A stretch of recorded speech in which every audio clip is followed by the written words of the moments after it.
Nous voici arrivés aux amortisseurs. J'ai déjà monté les trois autres en attendant que la carte SD se vide tranquillement sur l'ordi. Nous avons résolu le mystère de pourquoi tu reçois des petits pistons avec. C'est parce que sur les grappes des petits pistons, il y a les pièces nécessaires ici au guide d'amorto. Tu as une petite rondelle avec un rebord qui va face petit rebord au fond. Il faut bien les ébavurer parce que sinon tu as les bavures sur les côtés, ça l'empêche de descendre. Tu as un seul joint, mais c'est pas un joint théorique, c'est un double joint. Bon, c'est un double joint extérieur, à l'intérieur c'est un simple. Après ça fuit pas, donc c'est vrai qu'il n'y a pas de raison d'en mettre deux.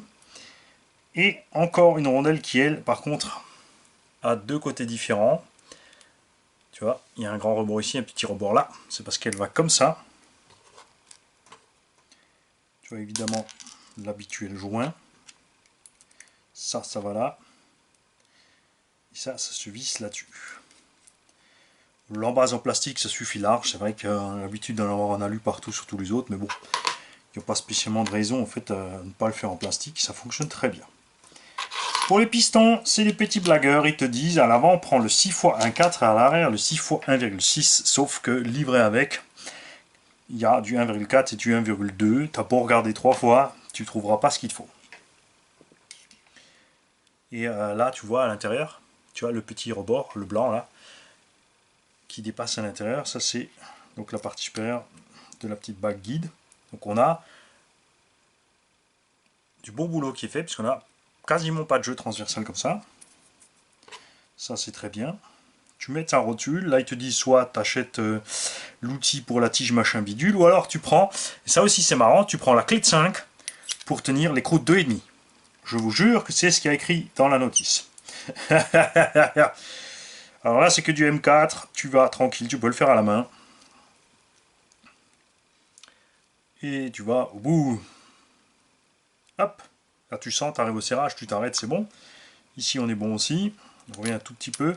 Tu peux pas vraiment revenir trop. On est vachement près ici avec le nid stop du filetage. Donc tu peux pas vraiment le desserrer pour le libérer. Tout fonctionne bien à merveille. Il n'y a rien qui accroche. C'est toujours à vérifier évidemment. Donc piston bien tiré en bas. Petite goutte d'huile. On tournicote. On fait remonter les bulles directes là qu'on peut avoir au fond.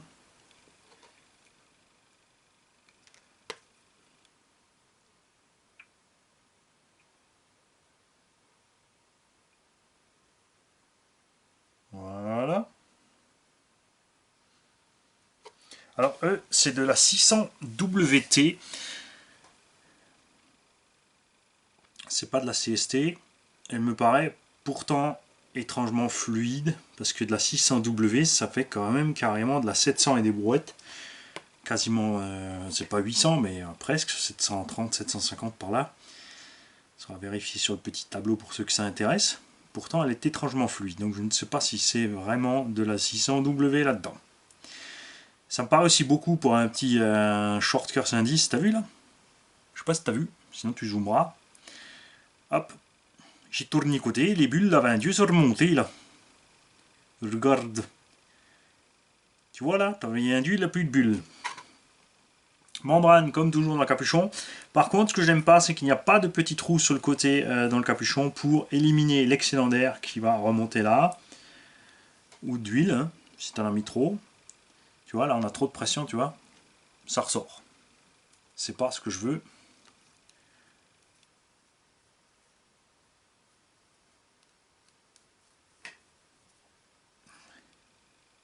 Tu vois, définitivement trop d'huile et c'est bien étanche jusqu'en haut.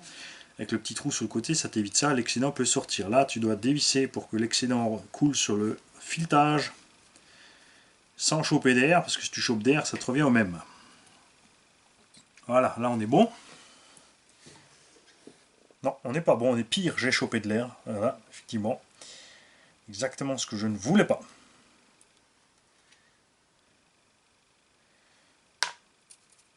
Alors on va en sortir un tout petit peu.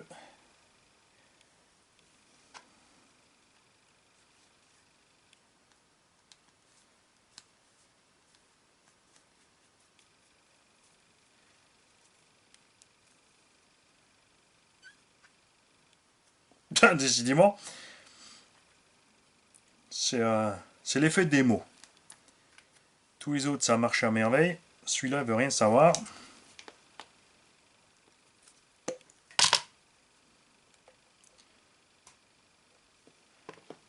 J'ai dû mettre un tout petit peu trop d'huile.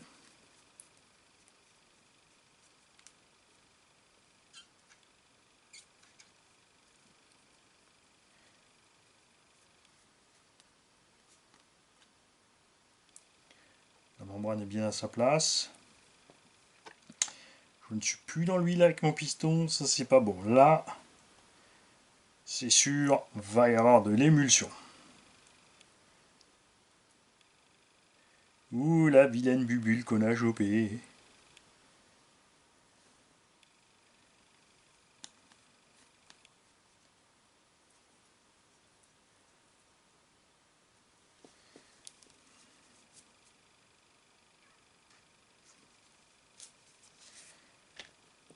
Voilà. La bague d'arrêt aussi en plastique, là pareil. C'est vrai qu'ils nous la font en métal, plus un joint torique. Mais ça va très bien en plastique, il lui arrive rien du tout à cette bague en fait. Le plastique c'est léger, tient largement la pression que peut pouvoir encaisser ce type d'amorto.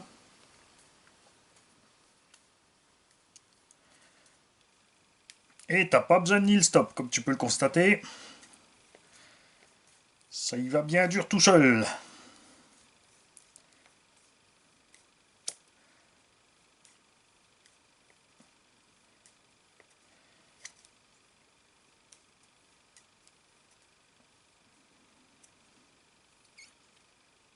Non, j'ai toujours... Et décidément, celui-là, il cherche vraiment les ennuis. Hein.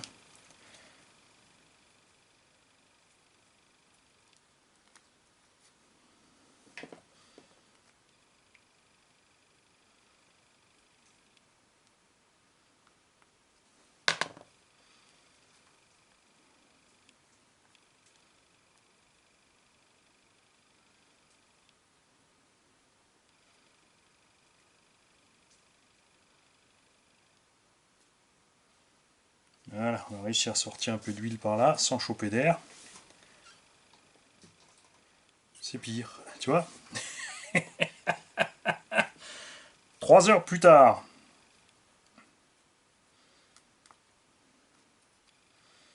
Cette histoire me plaît pas du tout, du tout, du tout.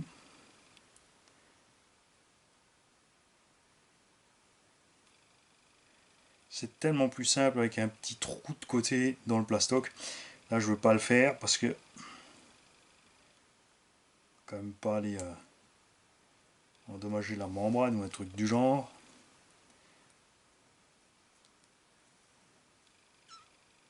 Voilà, quand même.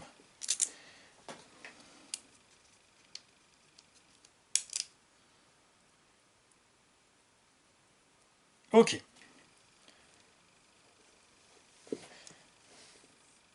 Ça aussi, c'est rigolo de faire pendant 5 minutes pour être sûr que tout est bon. Alors, te reste un peu d'huile.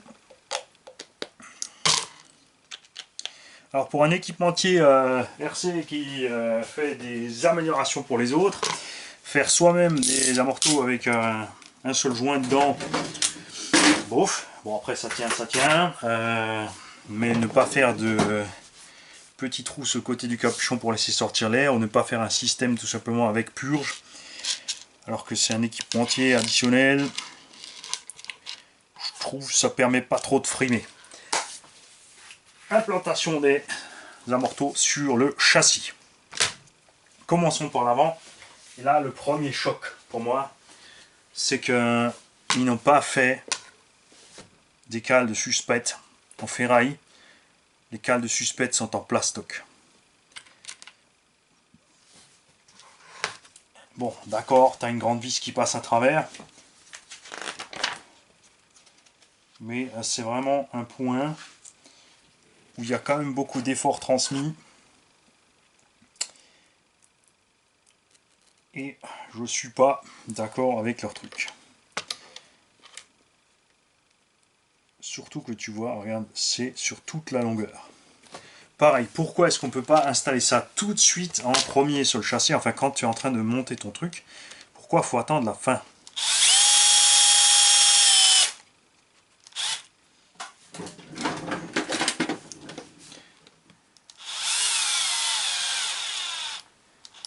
pas fan de ces genres de trucs en plastique, Thunder Tiger faisait ça aussi.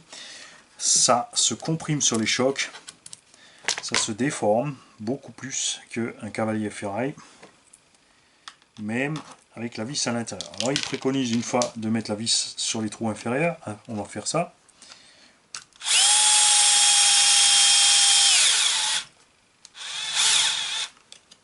Voilà.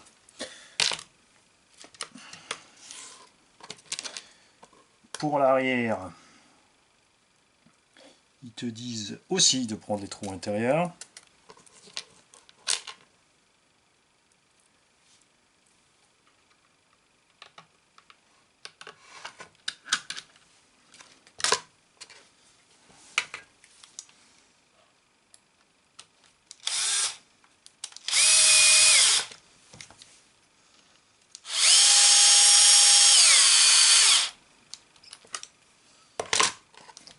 Alors c'est pas la peine d'essayer de serrer vraiment dans le plastique, tu n'auras pas de serrage. De toute façon il y a encore l'écrou nil stop qui vient de l'autre côté pour retenir le tout.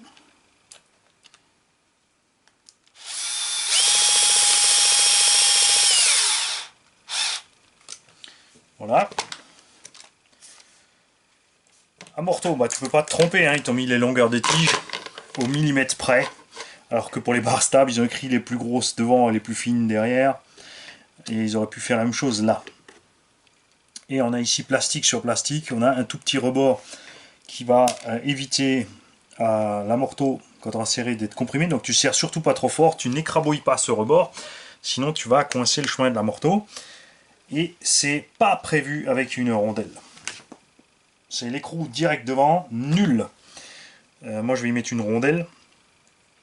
Parce que sinon c'est l'écrou qui a il est à peine plus grand que la surface d'appui de l'amorto, c'est pas top.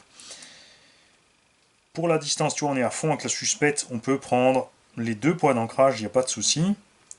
On va se prendre les extérieurs. On va voir ce que ça dit.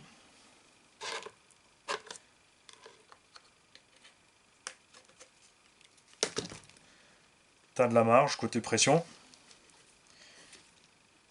Je me suis trompé, j'ai pris l'arrière. Donc tu peux largement aller sur les points d'ancrage extérieurs sans perdre de garde-sol parce que l'amorto devient trop court. T'es où, t'es où, t'es où, t'es là. Ah, on est bien soyeux quand même, hein. Bon, ça me paraît un peu ferme.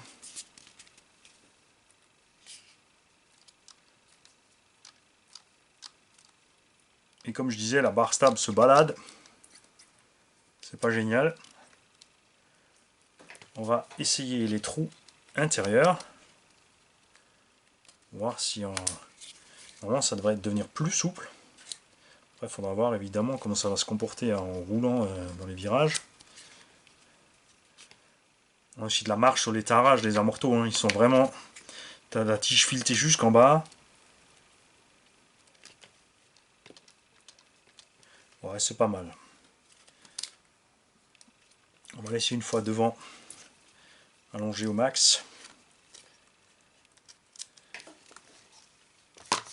Et à l'arrière. Maintenant, roulement de tambour. Déjà, Mani s'est trompé de côté.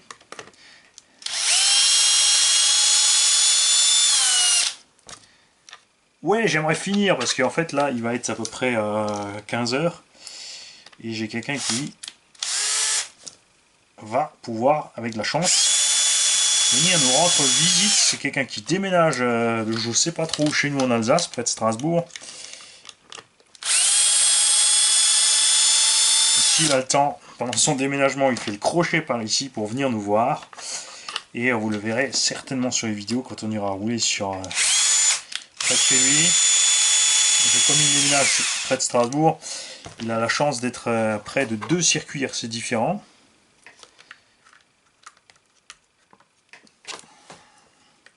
Alors là, souvenez-vous, j'ai déplacé les points d'ancrage ici de la barre stab. Et regarde, on est bien avec la longueur des amortos.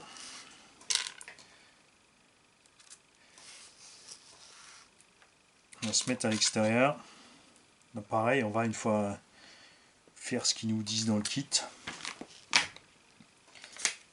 Ah non, à l'avant, ils sont à l'intérieur. Hein. À l'arrière aussi d'ailleurs. Mais on est vraiment assez long. Et là, la barre stab se décroche pas, tu vois. Si je fais ce qu'ils me disent avec la barre stab, je me retrouve ici. Tu vois, je perds, mon amorto est trop long, je suis obligé de comprimer pour compenser la différence, ce qui est nul.